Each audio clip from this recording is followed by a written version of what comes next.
कृष्णमूर्ति ने कहा है कि तुम्हें किसी गुरु की जरूरत नहीं है सत्य को पाने के लिए। ठीक भी कहा है और गलत भी कहा है। अगर किसी की जरूरत है ही नहीं तुम्हें सत्य को पाने के लिए, तो अब तक तुम पा लिए होते।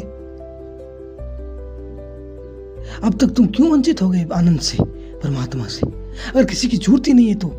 और बड़े मजे की बात है, ये बात भी तुम्हें किससे पता चली कि किसी की गुरु की जरूरत नहीं है? कृष्णमूर्ति से पता चली। वो गुरु तो हो गए ही।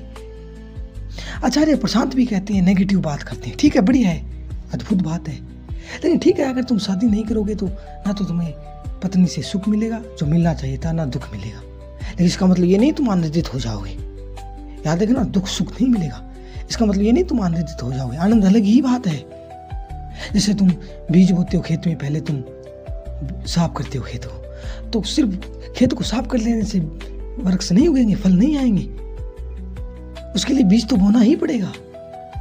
ठीक है, तुम बहुत सी चीजें मत करो। बहुत लोग शराब नहीं पीते, ठीक है, बहुत बढ़िया बात है। लेकिन इसका मतलब ये नहीं तुम आनंदित हो जाओगे। आनंद के लिए तो कुछ करना ही पड़ेगा, विधायकता ही चलना ही पड़ेगा, मार्ग पर मंजिल को पाना ही पड़ेगा। बहुत सी चीजों अगर तुम छोड़ देते हो, ठीक है, तुम ज्यादा कठिनाई नहीं होगी। लेकिन कठिनाई नहीं होना इसका मतलब ये नहीं तुम्हें कुछ मिल जाएगा। कठिनाइयां अलग है और मिलना कुछ अलग है। इसलिए आचार्य प्रशांत बात तो करते हैं बड़ी बड़ी, ठीक है, लेकिन कुछ मिलेगा नहीं तुम्हें।